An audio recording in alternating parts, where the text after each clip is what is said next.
Assalamualaikum warahmatullahi wabarakatuh. Puji syukur kita panjatkan kehadirat Allah Subhanahu wa Ta'ala yang memberikan kita nikmat kesehatan hingga saat ini. Pada kesempatan kali ini, saya akan menyampaikan beberapa hasil yang telah saya baca di beberapa situs yang membicarakan tentang hukum tata pemerintahan selama masa pandemi virus corona. Ada pula hal-hal yang kurang. Silakan diberikan komentar dan saran kepada saya. Saya awali pembukaan presentasi ini. Sedikitnya saya akan memberikan informasi bahwa beberapa sumber ada kemungkinan kurang lengkap. Namun, sekiranya teman-teman memberikan masukan untuk saya agar menyempurnakannya. Adapun hasil video ini saya paparkan terlebih dahulu. Tak lupa saya menyapa teman-teman yang ada di rumah yang sedang menjalankan stay at home dan Ibu dosen Ibu Rosmawati Rusdin yang saya rindukan. Ya, saya lanjutkan kepada pada materi saya. Dalam menghadapi penyebaran COVID-19, Undang-Undang telah menyediakan payung hukum bagi pemerintah untuk melaksanakan paksaan pemerintah.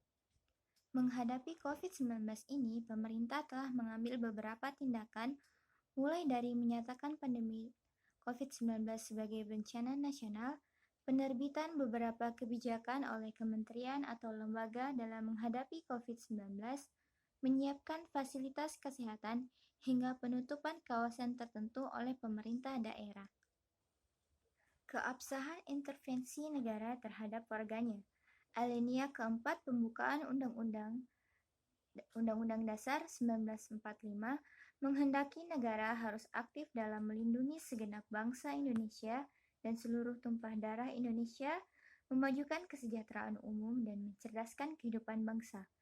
Negara tidak boleh hanya berdiam diri dan pasif dalam upaya melindungi dan mensejahterakan warga negara.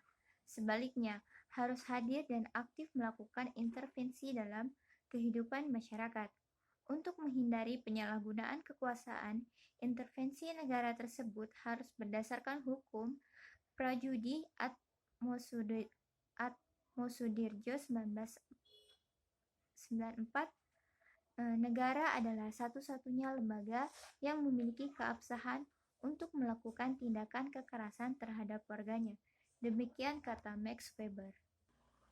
Namun, apabila negara lemah dan tidak melaksanakan tugasnya secara efektif, maka yang akan berperan adalah perusahaan multinasional, organisasi, non-pemerintah, sindikat kejahatan, kelompok teroris, dan sejenisnya. Dengan demikian, pemerintah yang kuat dan efektif adalah prasyarat keberhasilan penyelenggaraan negara dalam konteks Indonesia melawan COVID-19 saat ini. Misalnya, pemerintah harus berani menggunakan segala sarana pemerintahan guna mencegah pandemi COVID-19, termasuk menggunakan sarana paksaan pemerintah. Secara normatif frasa, paksaan pemerintahan antara lain dapat ditemukan dalam Undang-Undang Nomor 32 Tahun 2019 tentang lingkungan hidup yang menempatkan paksaan pemerintahan sebagai salah satu jenis sanksi administratif. Bentuk paksaan pemerintahan berdasarkan Undang-Undang Lingkungan Hidup tersebut antara lain berupa penghentian sementara kegiatan produksi, pembongkaran, hingga penghentian sementara seluruh kegiatan.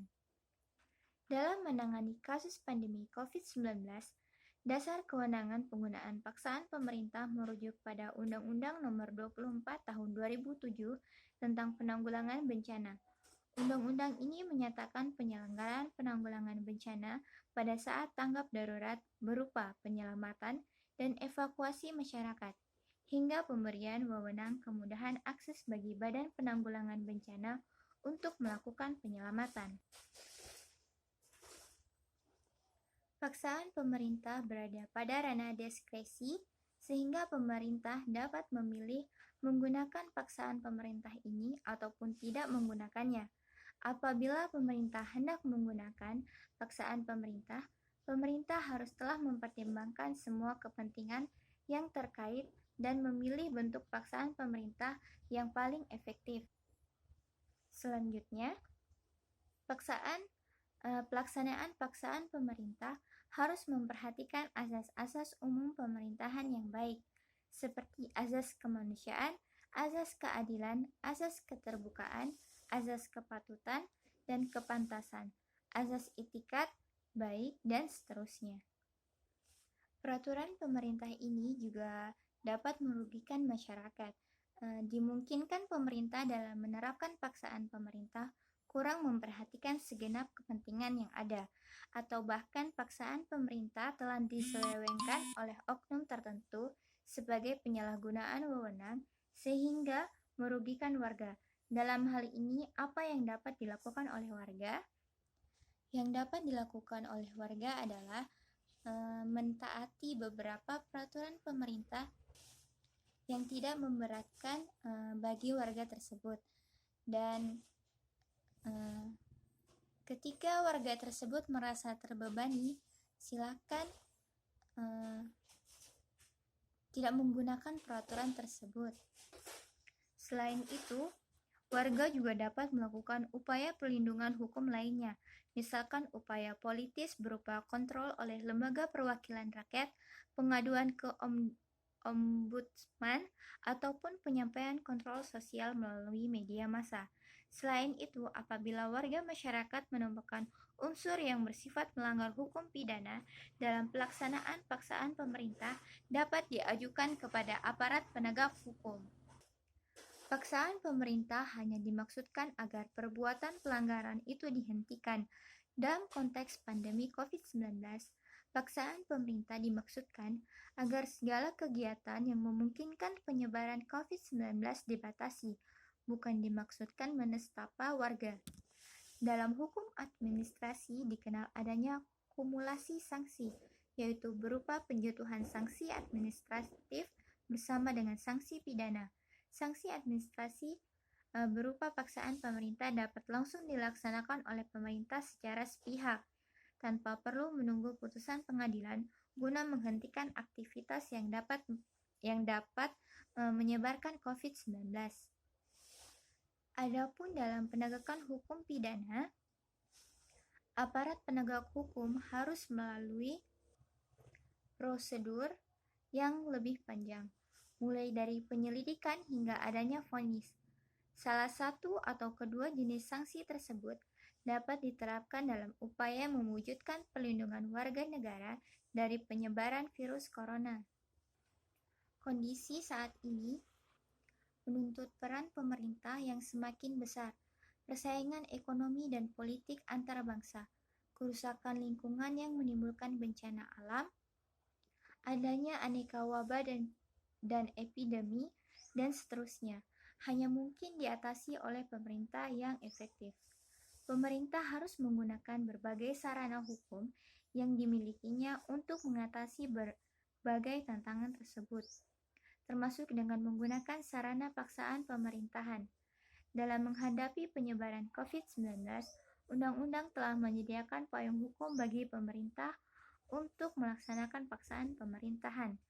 Pemerintah dapat memilih sarana paksaan pemerintahan yang paling tepat dan efektif dalam menghadapi COVID-19 dan mewujudkan perlindungan bagi warga negara. Suka duka dalam menjalankan stay at home adalah sukanya bisa melakukan hal-hal baru seperti mencoba resep baru atau mempelajari hal-hal yang sebelumnya belum kita kuasai. Dukanya tidak bisa bermain bersama teman, berdiskusi di kampus, berdiskusi secara langsung, bertatap muka saat kuliah, tidak bisa bertemu dengan dosen yang kita senangi, bertemu dengan dosen yang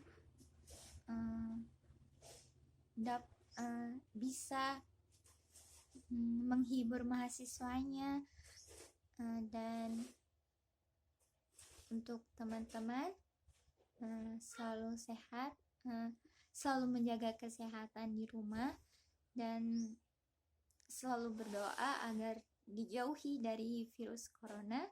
Dan saya dan kita semua berdoa agar pandemi virus corona ini segera berakhir. Sekian, apabila ada kesalahan kata mohon dimaafkan. Wabillahi taufiq wal hidayah. Wassalamualaikum warahmatullahi wabarakatuh.